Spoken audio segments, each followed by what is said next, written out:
The morning sun broke over the quiet little town of Asheville, where a young man named Jason Miller had just hit snooze for the third time.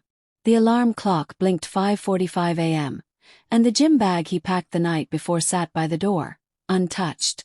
Like every other day for the past month, Jason promised himself he'd start tomorrow. But tomorrow always came with excuses. I'm too tired, I'll do it later, or 1 more hour won't hurt. And yet, each missed morning brought him further from the life he dreamed of. Jason wasn't lazy by nature. He was bright, ambitious, and had big dreams. As a teenager, he had imagined himself becoming a motivational speaker, traveling the world, and helping people overcome their personal limits. But now, at 29, he was working a desk job he didn't care for, spending weekends binging streaming shows, and wondering where all his potential went. Deep down he knew the answer. He lacked discipline. That evening something shifted. After scrolling through another hour of social media, Jason stumbled across a short video titled, "Discipline is more important than motivation." The speaker, a former Navy SEAL, said, "Motivation gets you going, but discipline keeps you growing." It hit Jason like a slap to the face. He realized he'd been waiting for motivation when what he needed was structure, consistency, and commitment. The next morning he didn't hit snooze.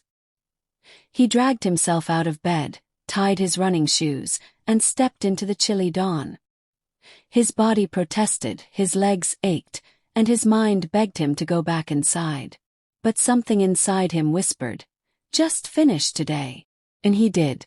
That simple run, barely a mile, was the beginning. Day by day Jason kept showing up. He didn't feel like it most mornings, but he did it anyway. He stopped negotiating with himself. His rule became, do it whether you feel like it or not. Over the next few months, Jason started making his bed every morning. He prepared meals ahead of time. He set timers to read instead of scrolling. He even wrote down goals and tracked them in a notebook, something he hadn't done since college. It wasn't glamorous. There were no flashy results in the beginning. But slowly, almost imperceptibly, his life began to change. At work, his co-workers noticed something different. He was more alert in meetings, more focused during projects, and unusually positive. His boss, Mr. Richardson, a sharp but fair manager, called him in one afternoon and said, "Jason, I don't know what you've been doing lately, but keep it up. You're becoming a real leader on this team." For the first time in years, Jason felt proud of himself. Outside of work, he reconnected with a childhood passion, writing.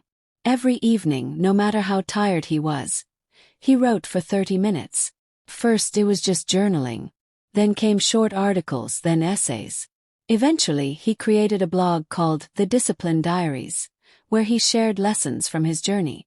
The blog didn't go viral overnight, but slowly it gained traction. Readers commented things like, "This is exactly what I needed to hear," and "Thanks for reminding me to keep going." It gave Jason a new kind of purpose, one rooted in service to others. One particular comment stuck with him. A teenager named Tyler wrote, "I read your blog every night. I used to feel like I was useless, but you made me believe I could change. I started waking up early, working out, and I even improved my grades. Thank you." Jason sat in silence for several minutes after reading it. For the first time, he realized the real power of discipline wasn't just in personal success, it was in helping others rise. But the journey wasn't linear. There were setbacks, times he overslept, missed workouts, or fell into old patterns. One weekend, after a stressful week at work, he stayed in bed the entire Saturday and binged junk food and shows. The next morning, guilt gnawed at him. But instead of spiraling, he opened his journal and wrote, "Discipline isn't about perfection. It's about showing up after you fall." Then he got up, laced his shoes, and ran. Jason's transformation caught the attention of his friend Olivia, a high school teacher who invited him to speak to her students about the power of self-discipline. Nervous but excited, Jason stood in front of a room full of skeptical teens and shared his story. He didn't sugarcoat anything. "I used to waste my time waiting for the right mood to do things," he said. But I realized that the right mood doesn't build success. Discipline does. By the end of his talk, students were asking questions, and a few even subscribed to his blog. It was a small victory, but a meaningful one. Months turned into a year. Jason's life looked completely different. He had lost weight, gained strength, and developed mental clarity like never before. He was promoted to team leader at work. His blog had over 10,000 subscribers. He began hosting online workshops about time management, goal setting, and building habits. But most importantly, he felt in control of his life for the first time. The lessons he learned were simple but profound. Discipline, he discovered, was not about punishment or rigidity. It was about love. Love for your future self, love for your purpose, and love for a better life. He used to think discipline was boring. But now he saw it as freedom. Freedom from regret. Freedom from self-doubt. Freedom from wasted potential. One evening, after finishing a live session with young entrepreneurs, Jason sat on his balcony sipping tea. The city lights twinkled in the distance. He thought about how far he'd come, not just in achievement but in character. He thought about the days he cried in silence, the nights he doubted himself, and the countless moments he wanted to quit. And he smiled. Because he didn't quit. He kept showing up. Just then, a message popped up on his phone. It was from Tyler again. The message read, "Just wanted to let you know I got accepted into college. I'm going to study psychology and help kids like me. I wouldn't be here without your blog. Thank you, Jason." Tears welled up in Jason's eyes. Not from sadness, but from a deep sense of purpose fulfilled. He realized then that mastering discipline didn't just change his life. It helped others find the strength to change theirs too.